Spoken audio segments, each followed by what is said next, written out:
यौम पाकिस्तान तजदीद अहद का दिन 23 मार्च 1940 मिंटो पार्क लाहौर में मुसलमानों के अलग वतन की करारदाद पेश की गई। मुल्क भर में यौम पाकिस्तान जोश व जज्बे से मनाया जा रहा है। दिन के आगाज पर इस्लामाबाद में 31, सूबाई दारुल हुकूमतों में 21 तोपों की सलामी दी गई।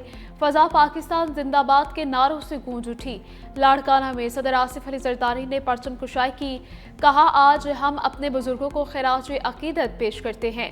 लाहौर में वज़ीर आज़म शहबाज शरीफ ने भी परचम कुशाई की। कहा, बिलाशुबा पाकिस्तान हमारे इस्लाफ की कुर्बानियों का सबूत है। किफायतवार इकदाम के तहत मरकजी तकरीब नहीं हुई।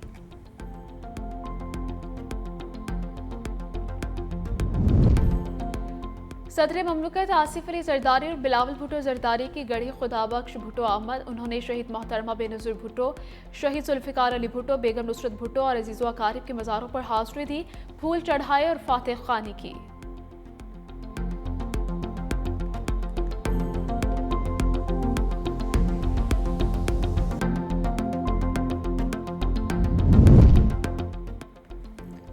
सोने की कीमत में 43,600 रुपये की रिकॉर्ड कमी। सोने की फी तोला कीमत 4,47,762 रुपये हो गई। 10 ग्राम सोना 37,380 रुपये सस्ता, कीमत 3,83,883 रुपये का हो गया। आलमी मंडी में फी औंस सोना $436 सस्ता होकर $4,250 का हो गया। चांदी की फी तोला कीमत 800 रुपये कम होकर 6,884 रुपये हो गई। सरकारी गाड़ियों में हाई ऑक्टेन डलवाने पर पाबंदी आयद, इतलाक फौरी होगा। वज़ीर आज़म शहबाज शरीफ का अहम फैसला। कहा, अगर किसी भी सरकारी महकमे की गाड़ी में हाई ऑक्टेन ईंधन का इस्तेमाल नागुज़ीर है तो इस्तेमाल करने वाला अपनी ज़ाती जेब से अदा कर सकता है। फैसले की निगरानी के लिए मौसर निज़ाम वज़ा करने और खिलाफ वर्जी की सूरत में सख्त कार्रवाई अमल में लाने का हुक्म। हाई ऑक्टेन फ्यूल पर लेवी में 200 रुपये इजाफा, नई कीमत 535 रुपये फी लीटर हो गई। जेट फ्यूल की कीमत भी 342 रुपये से बढ़ाकर 388 रुपये फी लीटर कर दी गई है।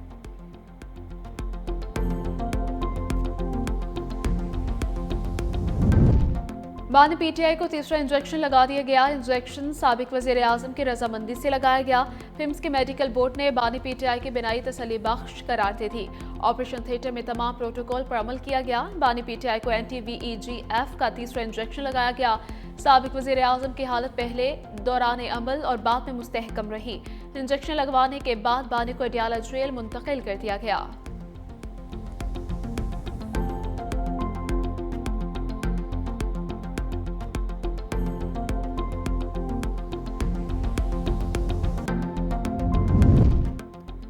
कराची में मुस्तफ़ा आमिर कातिल केस, सरबगान के घर छापे में जख्मी DSP SN जुल्फ़िकार दम तोड़ गए।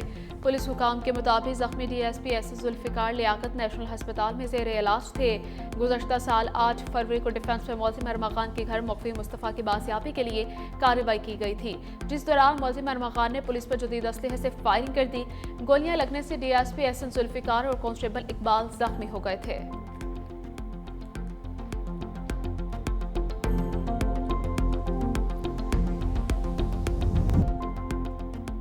वज़ीर आज़म शहबाज शरीफ और इंडोनेशियन सदर के दरमियान टेलीफोनिक राबिता, हालिया इलाक़ाई सूरत हाल, ईरान और खलीजी ममालिक में कशीदगी पर तबादला ख्याल। दोनों रहनुमाओं का खित्ते में फौरी कशीदगी के खात्मे की ज़रूरत पर जोर।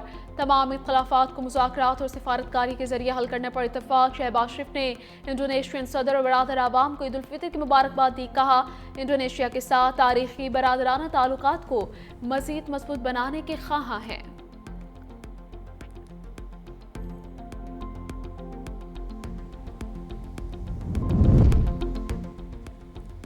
ईद का तीसरा रोज खत्म होने के करीब। दावतों और सैर सपाटों के प्लान पर अमल दरामद जारी है। बच्चों की जेबें खाली करने की फुल तैयारी। कोई चिड़िया घर जा रहा है तो कोई पार्क्स में झूले झूला रहा है।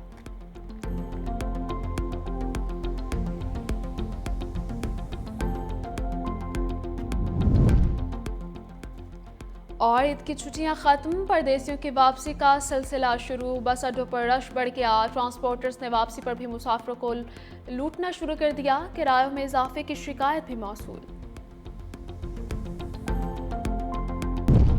अब नए हरमुज़ खुली है। ईरानी वज़ीर ख़ारजा अब्बास इराक़ची ने सोशल मीडिया प्लेटफॉर्म एक्स पर लिखा, जंग के बाइस बीमा कुनिंदगान जहाज़ों को आबनाए हुर्मुज़ में भेजने से घबराते हैं। आबनाए हुर्मुज़ की मौजूदा सूरत हाल अमरीका की शुरू करदा जंग का नतीजा है। धमकियों से ना ईरान मुतासिर होगा और ना ही इंश्योरेंस कंपनियां अपना मौक़िफ़ बदलेंगी। जहाज़ रानी की आज़ादी तब ही मुमकिन है जब तिजारत की आज़ादी का भी एहतराम किया जाए।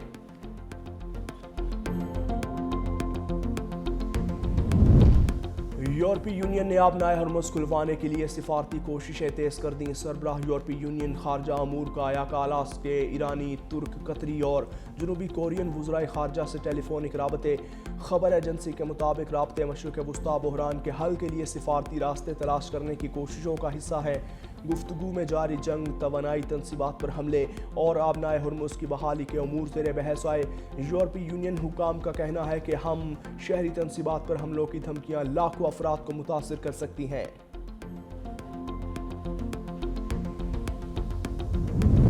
इस्राएली फौज की लबनान पर अंधाधुंध बमबारी, शहरी इंफ्रास्ट्रक्चर को निशाना बनाने लगा।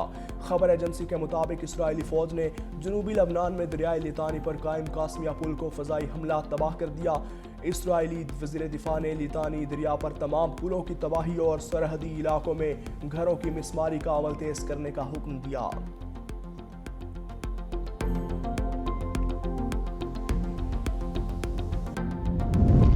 लबनान पर जंग मुसल्लत की गई, जंग हमारी ख्वाहिश नहीं। लबनानी वज़ीर आज़म नवाफ सलाम ने एक बयान में कहा, मुल्क को तसादुम में धकेलने वालों को दानिशमंदी का मुजाहिरा करना चाहिए था। लबनान असलहा रियासती कंट्रोल में लाने की कोशिशों में कई साल पीछे है। हुकूमत असलहे की अजारादारी के खात्मे से मुतालिक फैसलों से पीछे नहीं हटेगी।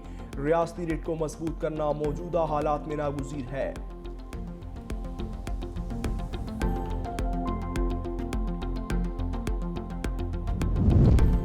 वज़ीर आज़म शहबाज शरीफ और इंडोनेशियन सदर के दरमियान टेलीफोनिक राबता। हालिया इलाकाई सूरत हाल, ईरान और खलीजी ममालिक में कशीदगी पर तबादला ख्याल। दोनों रहनुमाओं का खित्ते में फौरी कशीदगी के खात्मे की ज़रूरत पर जोर। तमाम इख्तलाफात को मुज़ाकरातों और सिफारतकारी के ज़रिए हल करने पर इत्तेफाक। शहबाज शरीफ ने इंडोनेशियन सदर और बरादर अवाम को ईद उल फितर की मुबारकबाद दी। कहा, इंडोनेशिया के साथ तारीखी बरादराना ताल्लुकात को मज़ीद मजबूत बनाने के ख्वाह हैं।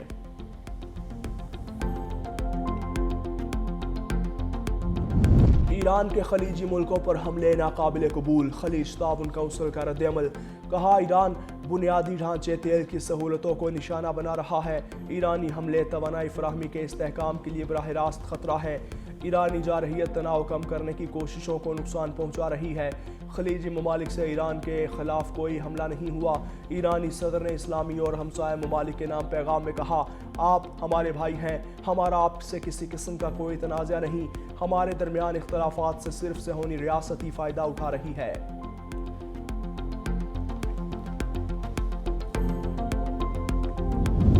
बरतानिया का एक बार फिर जंग में शामिल होने से साफ इनकार। बरतानवी वज़ीर हाउसिंग ने इसराइली फ़ौज के दावों की तरदीद कर दी। कहा, ईरान के यूरोप को निशाना बनाने के कोई शवाहिद मौजूद नहीं। बरतानिया जंग में शामिल नहीं होगा, ताहम अपने मुफादात का तहफ़्फ़ुज़ करेंगे।